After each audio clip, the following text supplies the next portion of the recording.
husband's ex-girlfriend is dying, and her last wish is to be with my husband. Original post.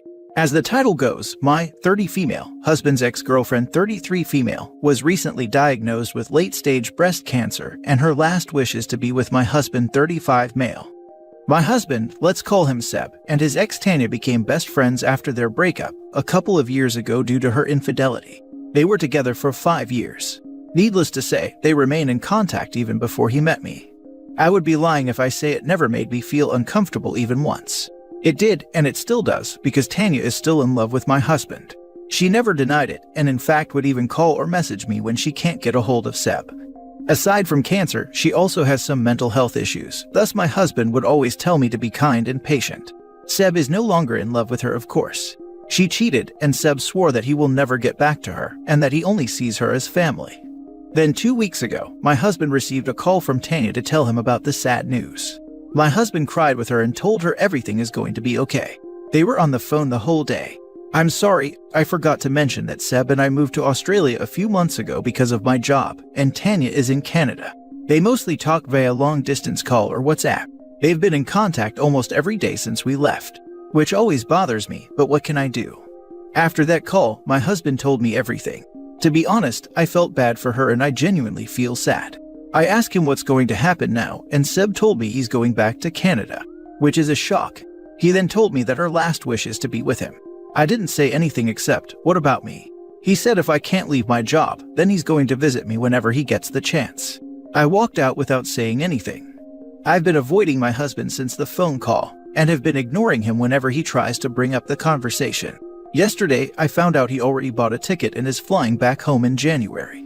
I feel like he's abandoning me, but at the same time I feel that I'm selfish for hating both of them. I'm honestly thinking of getting a divorce, because obviously he's choosing her over me. But at the same time, I thought of why my husband is so attached to her. Seb considered Tanya and her family like his own as he doesn't have one. She's probably like a sister to him now, but Tanya doesn't feel the same.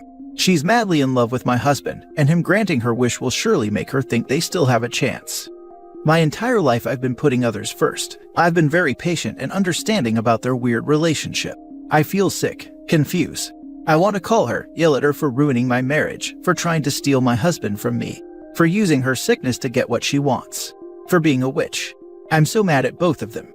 What did I do to deserve this? Now for the top advice before reading the update.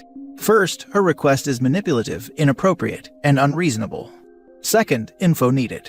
By be with her, what does that mean? Like, just be there to hold her hand, or to be sexual or what?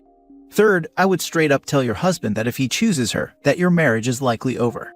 Especially if her request includes intimate interaction.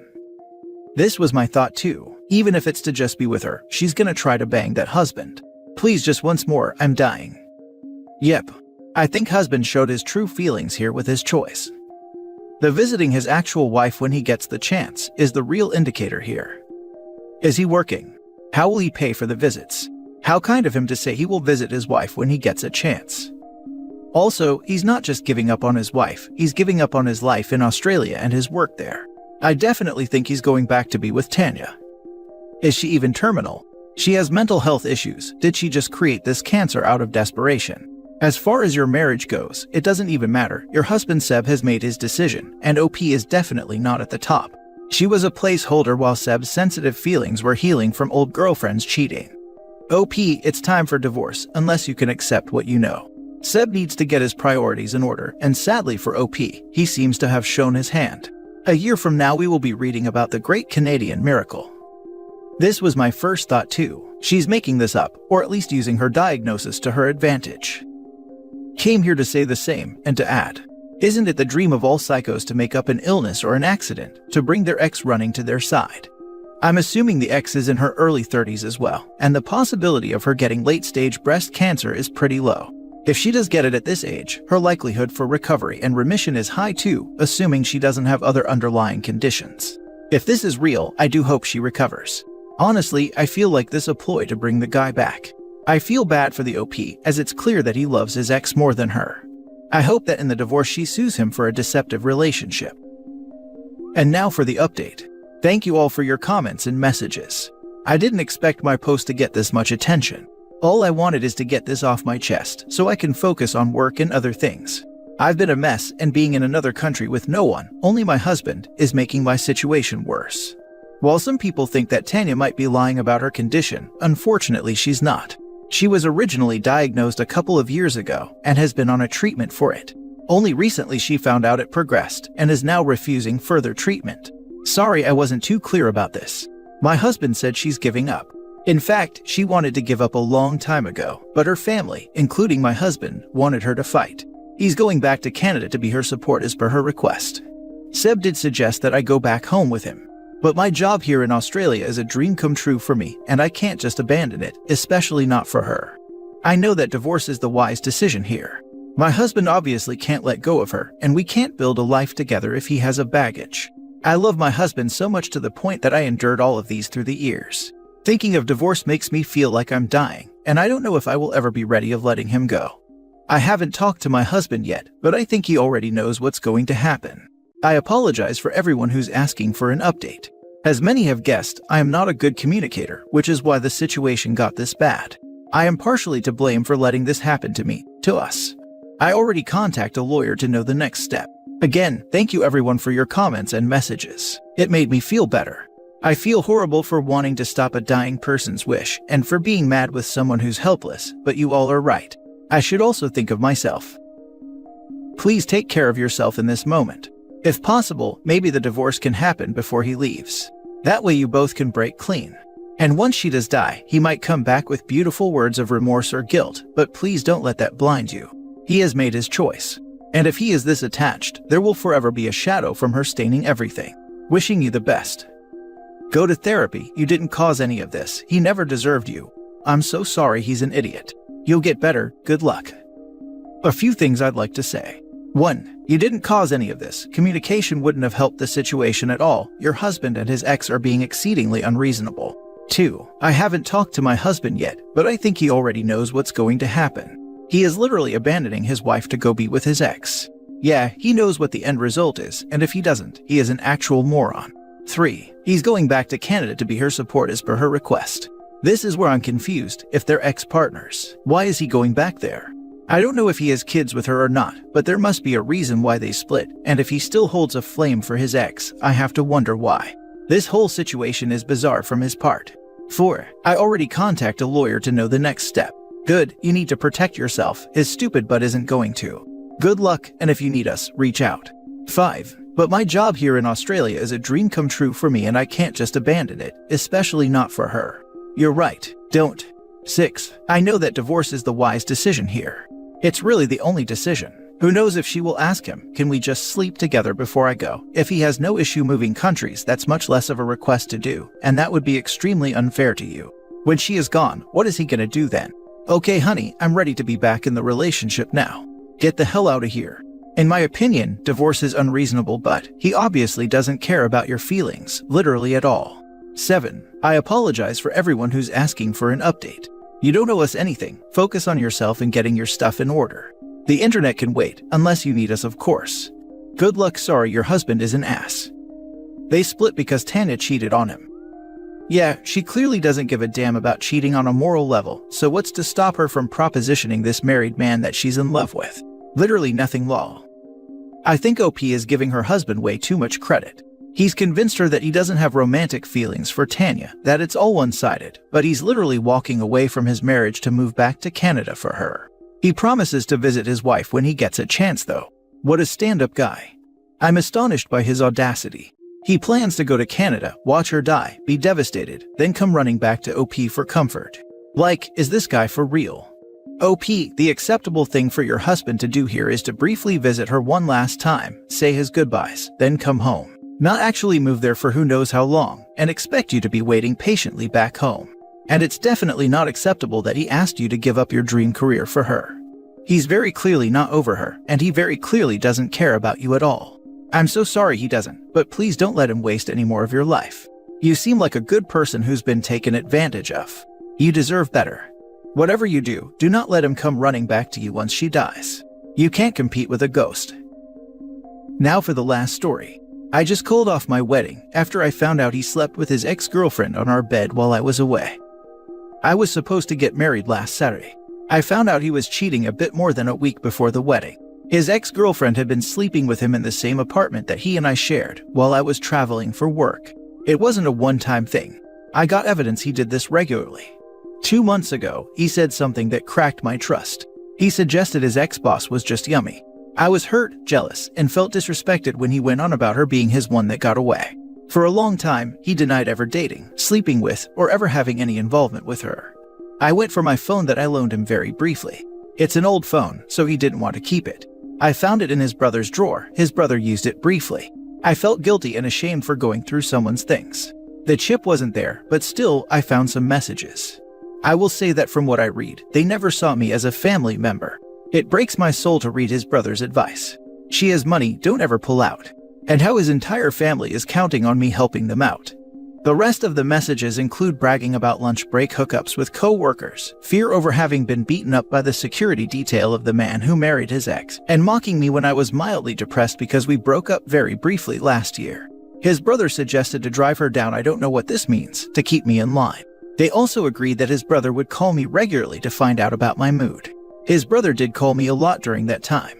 I took his tablet with me on my trip as he hardly uses it, only to read his real-time messages. He talks to multiple women, and he invited his ex-girlfriend to stay over for 2 nights out of the 4 nights I was away. I told my family because I didn't know how to deal with this. I wanted to fly in the middle of the night and confront them, but that could mess up my job schedule. My breakup was a crap show. I told my boss I would need to leave earlier, but he wasn't pleased.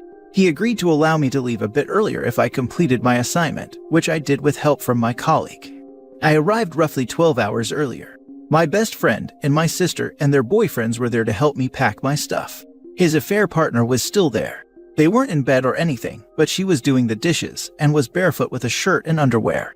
I hate her, but was almost sorry for her when he tried to blame her for the entire affair. I hate him more than I've hated anyone. My family went around gathering my things and my pets while he first acted contrite, then was angry, then begged for a second chance. Of all the things he could have said, he went crazy when he tried to log into the bank account I opened for us and found out that he couldn't access it as I called the bank to help me change all PIN numbers, close it, and open a new one. I grabbed my pets, my belongings, and whatever was mine and left. My family has been helping me with this. I had to return all the presents and cash gifts. I didn't want to call anyone, but my friends did. My sister got fed up with his family saying horrible things about me, so she posted a brief video of him and affair partner while we were arguing to prove that he cheated. They were implying that I was unfaithful and that my business trips were a sham. I will never be able to erase seeing her in her underwear standing in our kitchen. She called me names and brought up my age and said, at least I'm not almost 40 and trying to snag a husband. She's in her mid-20s. He's my own age. I changed my number and deleted all my social media. I don't know what to do. I hope my transfer application is accepted. I feel numb and don't know if to stay with my family or get my own place or what. I feel nervous all the time. I'm dreading going back to work. I had to tell my boss and got a wellness break. I wasn't on his lease, but paid for everything else while he tried to get out of debt. My parents changed their numbers because his family keeps calling. They wanted to know if I was interested in letting him keep the car. I've already lost too much weight. I hate Netflix because I can't stand scenes about kissing or engaging in physical contact. It reminds me of them. I feel crushed and stupid. If he didn't want me, he needed to just have left me alone. I was on cloud 9 thinking of our relationship and our future. It was a huge lie, and him and his family apparently had me as their own private comedy. This just hurts so much. His children that I loved never reached out. We used to exchange emails all the time. I never blocked them from my phone. I guess they share the sentiment that I'm just a detail on their landscape and a $sign. Right now, all I have is my job to help me retain some personal dignity. I'm clean, but I have lost all interest in looking presentable. I hate looking at the mirror. I hate all of my underwear because I bought it to look nice for him. My friend suggested a makeover, but that's not going to help change my reality. My best friend is trying to help me sell the dress. I never want to see it again. I'm looking for advice on moving on or forgetting or something. I don't want to date. I don't think I will ever trust a man enough to fantasize about a life together. How do I keep myself from falling apart? Thanks for reading. I would really like some advice. Now for the top advice. You do realize that there is no way to go but up. This guy was literally the worst ever. Don't let him keep the car. Not happening. I got the car and both keys, and there's no reason for him to keep it other than not having enough credit to buy a new one. My heart truly aches for you. Your ex and his family are toxic, so I am really glad you discovered all of this prior to your wedding. It's cliche and true, time will help to heal you. Being gentle to yourself will help. It sounds like you are well supported by friends and family. Lean on them. Let them carry you through hard times. I lost my then fiancé very tragically years ago. It took everyone around me to keep me going. I could not imagine any way to go on.